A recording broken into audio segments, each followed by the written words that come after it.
X9 news में आपका बहुत बहुत स्वागत है। मैं हूं आपके साथ अबरारुल हक रहमानी।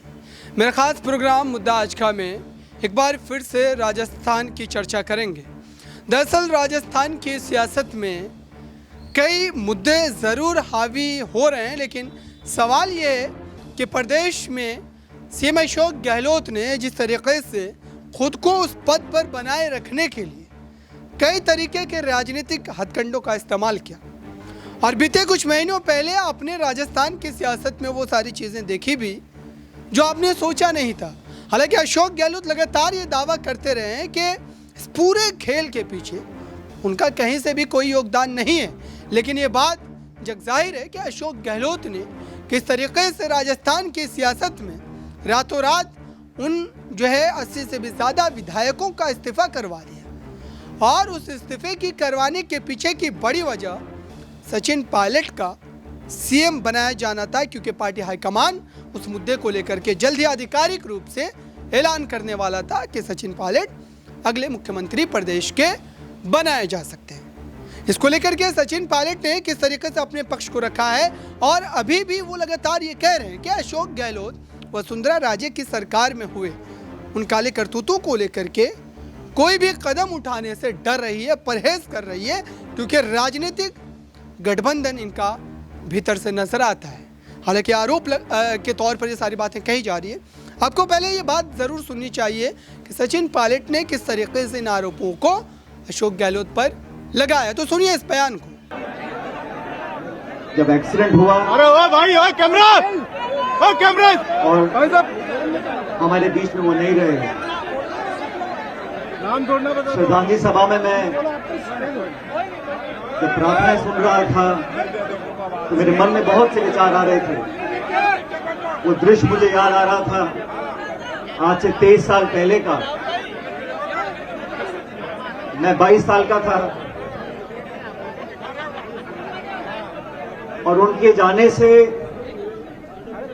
जो एक कमी इस क्षेत्र को, हम सबको, परिवार को हुई, उसकी भरपाई शायद कभी नहीं हो सकती। लेकिन मुझे इस बात का संतोष है, इस बात का संतोष है कि इस क्षेत्र की जनता ने, आप सब लोगों ने मुझको, मेरे परिवार को कभी एहसास नहीं होने दिया कि स्वर्गीय पायलट साहब हमारे साथ नहीं है। 23 साल का समय बहुत लंबा समय होता है और इन 23 सालों में बहुत कुछ हम लोगों ने देखा, बहुत सारे अनुभव हमारे रहे। लेकिन एक बात जो मैंने 23 साल पहले खुद को कही थी, अपने आप को कही थी, उस बात पर मैं पहले भी अमल था और आज भी अमल। राजेश पायलट जी ने अपने जीवन में फौज की नौकरी करी, लड़ाकू विमान चलाए, पाकिस्तान के दांत खट्टे किए और राजनीति में भी अपनी बात को मुस्तैदी से, मजबूती से हमेशा रखा। इसलिए चाहे वो पद पे रहे हो ना रहे हो, लेकिन उनकी बात को सुनने वाले इस देश के करोड़ों लोग थे। उस प्रकार की जो राजनीति थी, उस प्रकार की राजनीति आज इस देश की जरूरत है। बेबाकी से बोलना, सच्चाई, ईमानदारी का समर्थन करना, विपरीत परिस्थितियों में भी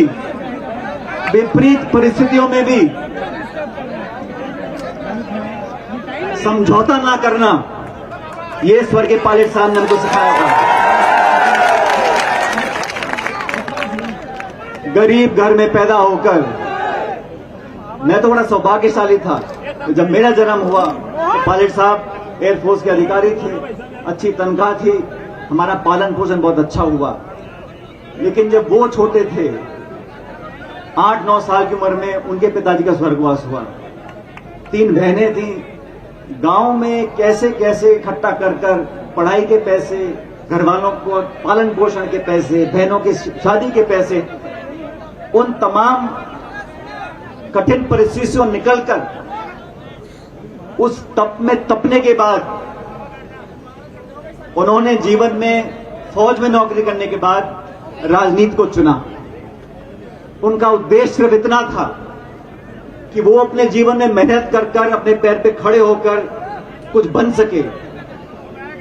उनका सपना ये था कि इस देश का जो नौजवान है, इस देश के गांव में जो लोग रहते हैं, जो किसानी करते हैं, उन गरीब परिवारों को संभालने के लिए, उनके जीवन में उम्मीद पैदा करने के लिए, उनके रास्ते आसान बनाने के लिए हम अपने राजनीतिक जीवन में कुछ करें। 19-20 साल के राजनीतिक जीवन में उन्होंने बहुत से उतार चढ़ाव देखे, और राजनीति में उतार चढ़ाव आते हैं, लेकिन अपने स्वाभिमान से, अपने आदर्शों से। आपने सुना सचिन पायलट लगातार तमाम आरोप तो लगा रहे, लेकिन दिलचस्प बात यह है कि उन्होंने इस पूरे बयान के दौरान कहीं से भी किसी का नाम नहीं लिया। वो इशारों में कई मुद्दों का जिक्र करके, याद दिला करके जनता को ये सारी बातें बतला रहे हैं, लेकिन वो नाम नहीं ले रहे हैं। और न ही वो ये बता रहे हैं कि उनके साथ इस समय कितने विधायक हैं राजस्थान, क्योंकि इस वक्त विधायकों का खेल जोरों पर है और विधायकों को लेकर के भी उन्होंने अपने पक्ष को रखा है और ये कहा है कि जरूरत पड़ने पर उनके साथ भी दर्जन भर विधायक खड़े हो सकते हैं। देखिए उन्होंने किस तरीके से अपने बयान को रखा है। तो के लोगों ने, इस मिट्टी के लोगों ने मुझे अपना आशीर्वाद देकर इस लायक बनाया कि मेरी आवाज में बुलंदी आ सके। और आप लोग सब जानते हो कि मेरी आवाज की बुलंदी में कमी तो नहीं है कोई, और मेरा जो विश्वास और वादा है उस पे ना मैं पहले कभी पीछे हटाऊं ना आगे हटने वाला हूं। राजनीति में साथियों बहुत से लोग आते हैं, कोई प्रधान बनता है, कोई प्रमुख बनता है, कोई सांसद बनता है, विधायक बनता है, सत्ता में, विपक्ष में, मंत्री, मुख्यमंत्री, प्रधानमंत्री, बड़े पद हैं, आए लोग चले गए। लेकिन मैं ऐसा मानता हूं, हम किसी पद पे हो या ना हो, लेकिन जनता हमको तोल कर रखती है हमेशा कि तुम कहते क्या थे, करते क्या थे।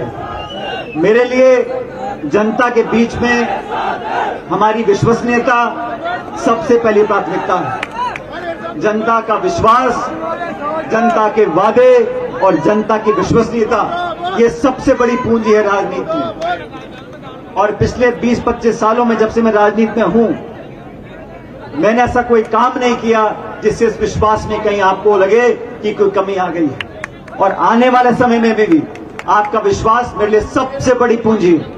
उस विश्वास में मैं कभी कमी नहीं आने दूंगा, मैं आपको वादा करता हूं।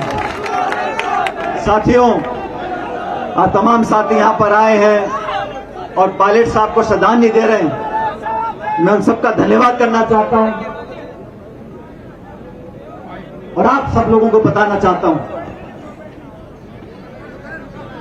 जो राजनीति आज देश प्रदेश में है आपके सामने, हमारी जो केंद्र की सरकार है वो बोलती है कि अगर लोगों को कुछ सहायता मिलती है तो आर्थिक दिवालियापन हो जाएगा। गरीबों की मदद करने से केंद्र के लोग बोलते हैं आर्थिक दिवालिया हो जाएगा। और मैं बोलता हूं कि जिन नौजवानों के साथ अगर कहीं धोखा हुआ है, उनके साथ विश्वासघात हुआ है, उनकी मदद हम करते हैं तो कहते हैं मानसिक दिवालिया हो जाएगा। मैं समझता हूं सच्चे मन से जो गरीब है, जो नौजवान है, उसकी मदद हम करते हैं तो इतना बड़ा दिल होना चाहिए और इतना बड़ा खजाना हमारे पास है कि हम गरीबों के, नौजवानों की मदद करें। मैं साथियों, आप सब जानते हो, सरकार में मुझे काम करने का मौका मिला। मैंने अपनी आवाज को हमेशा रखा। मैं बड़े अदब से, आदर से, सम्मान से और शिष्टाचार से अपनी बातों को रखता हूं और मैंने हमेशा दूसरों को सम्मान दिया है। मैं सरकार में था, हमारे कोटा में सैकड़ों बच्चों की मौत हो गई। मैंने कहा कि ऐसा नहीं होना चाहिए।